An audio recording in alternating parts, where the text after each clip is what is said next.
Ayan mga ka-chopper. At okay, yan mga ka-chopper. Prepare tayo ng adobong Penoy. Yan. Medyo kinulang po yung tanghalian natin. Kaya maghapahapon tayo ng hapunan ng adobong Penoy. At yan ang gagamitin natin. Sukang 4, mantika, konting mantika, oyster sauce. Dato puti, oyster sauce. So baka naman, no? Bawang, sibuyas, laurel, at syempre paminta. At ito ang pinaka-bida sa ating menu. Yung Penoy. Nilagang Penoy po yan. Adobong tuyo na may bawang. Yan. Okay, hintayin natin mamaya maisa lang. At wait lang po. At ayan na nga po nakasalang ng ating kahawali. Una natin ang bawang. Bawang at bawang yan. Maraming bawang po yan.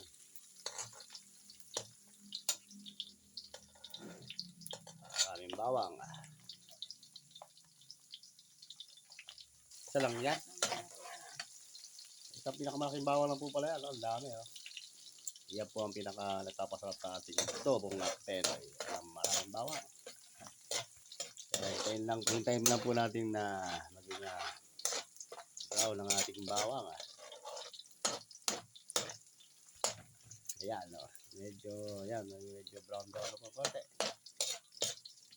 At ayan, medyo brown na po siya ang ating bawang.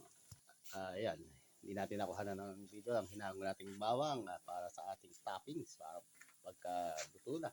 At pagsunod na natin ng sibuyas. Ayan, nakasika po tayo.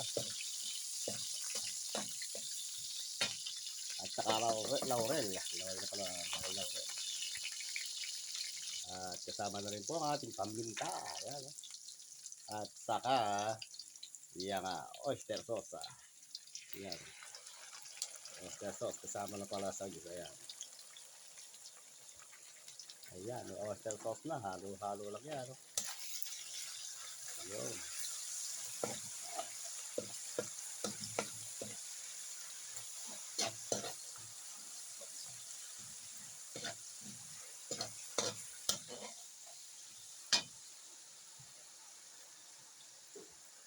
At ayan, ibuhos na po ang ating sukang asido. Sukang 4 kantos po yan. Hintayin lang mo siguro kumulo yan para maalis ang yung tinatawag na sumingaw ang kanyang asido. At ayan, hinalo.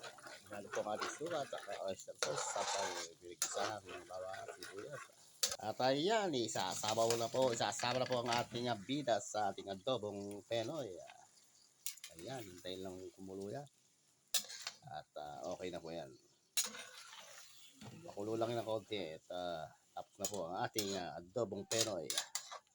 At okay, at yan lang po. Maraming salamat po mga ka-chopper. Mabuting araw po sa inyo lahat. Okay, salamat po.